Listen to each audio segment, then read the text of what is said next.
welcome back to another episode of the Cover 2 podcast. As always, I'm your host Lawson Turner, and we had two game sevens last night. Let's go over the first one, the early game, which turned into a bit of a rout. As the Indiana Pacers do what shocked me for the most part. They go into New York and essentially shoot New York out of the gym.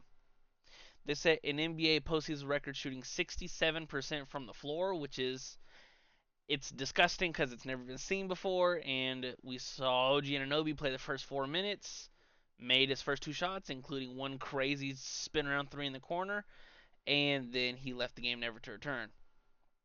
Jalen Brunson also left the game in the third quarter with what would be a fractured left hand, and he would not return either. But let's dive into the reasons why the Pacers won this game. This game to me, it just boiled down to they shot the shit out of the ball. It seemed as if every shot that was put up was going in early and often. Like we saw Tyrese Haliburton come out the gate playing as aggressive as I want him to see, or as aggressive as I want to see him play. 17 shots for the game. You know, he I can pound this nail into the coffin. If you're that star player and it's game seven, it's do or die, you need to set the tone early. Set the tone early that you want it just as bad as they do, if not more. Now, he played a really, really, really good game. 26 points, 4 rebounds, 6 assists, a steal, a block, 10 for 17, 6 for 12 from 3. Everyone else has played to a T. Now, can they continue to shoot 67% from the floor in the postseason? No, they can't.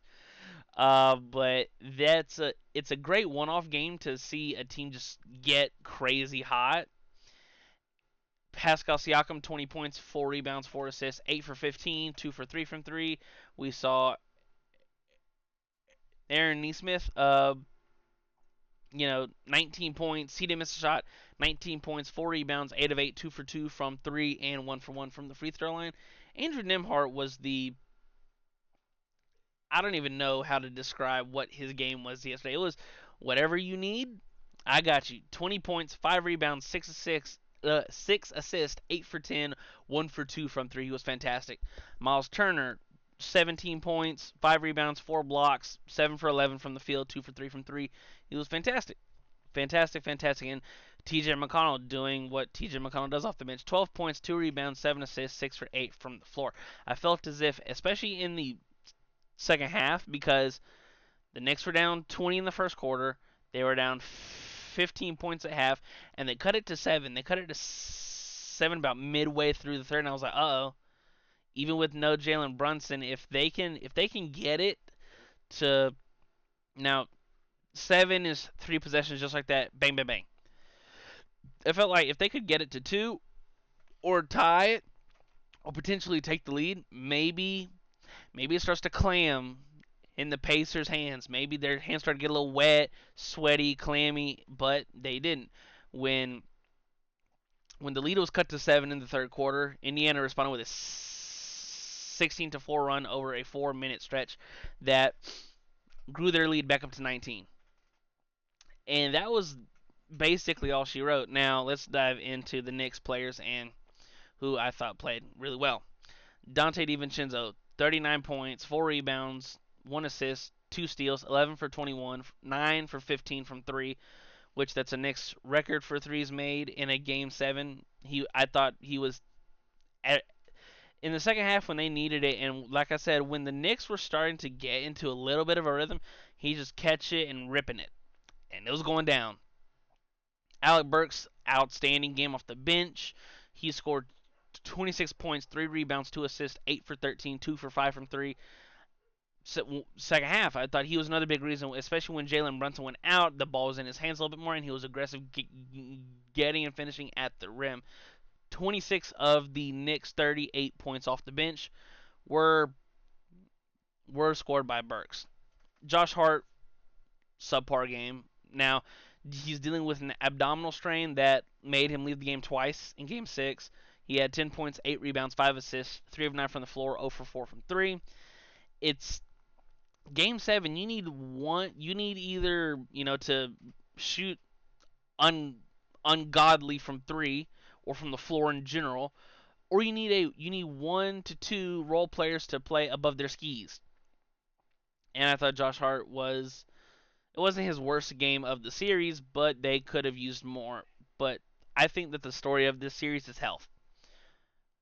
The Knicks look really fantastic through 2 games, and then OG Anunoby messes up his hamstring. Then the end of game 2, misses games 3, 4, 5, and 6, and tried to go, but when he was out on the floor, he was just walking, speed walking at some points, and it was not pitiful, but it's a hamstring, and in a sport where you need to be explosive, and the majority of your explosiveness is in your lower body, your legs, and they need him to be outstanding defensively. It's tough. It's tough. It's tough. It's tough. I thought Jalen Brunson struggled again in the first half. Now he led the way with 9 assists, only scored 17 points, took him 17 shots, but the Pacers threw. Now I understand Jalen in Game 5, dropped his 30 again, and even in Game 6 he dropped 30 again. But when we saw, well, he dropped 42 in Game 5. When we see Jalen Brunson efficient, it's fun to watch. It's fun. It's awesome. But when he struggles like this, it's like you just got to see it go in. You got to see it go down. And like I mentioned, 17 points on 17 shots, not efficient at all. I thought Deuce McBride came back down to earth. 40 minutes played, 8 points, 5 rebounds, 4 for 14, 0 for 6 from 3. And the Knicks just couldn't hit the broadside of a barn. They couldn't. They could not throw the ball in the ocean if they were in the middle of the Pacific in a canoe. They couldn't. And there's sometimes it's in these 1 game instances, it's just whose day is it? It's that March Madness esque style where if it's a 1 game in a game 7, winner takes all, and one team shoots 67% from the floor and you shoot 42%, it's like you're kind of SOL. Now to dive into some other team stats that I thought were semi impactful, like the turnover battle, New York actually won it and had 15 points off the Pacers, off the Pacers 12 turnovers. No, they had 12 points per. I'm kind of just rambling here. The Knicks committed 8 turnovers that led to 15 Pacer points, while the Pacers committed 12 turnovers for 12 Knick points. And it's one of those. They won the free throw shooting battle. They shot 11 more free throws and made 13 more. It was This game is just the only sentence that could come out is Pacers refuse to miss. And is there a little bit of an asterisk due to injuries? Yeah, but you need a little bit of luck in the postseason for all across all sports. You need a bounce this way, a 50-50 this way.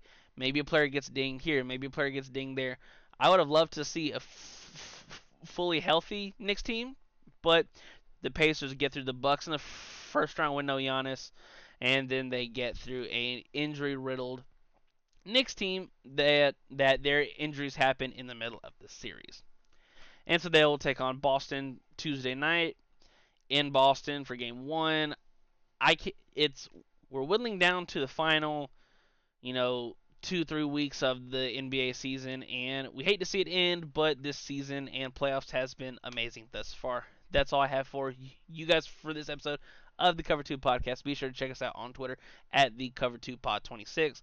Link will also be in the description to make it a little bit easier. Who do you guys have taking Game 1? And I will do a series review, or not review, a series preview of the Eastern Conference Finals, and you guys will probably be seeing that tomorrow before tip-off of Game 1. Well, as always, for the Cover 2 podcast, I'm Lawson Turner. Thank you so much for watching, and I will talk to you guys later. Peace.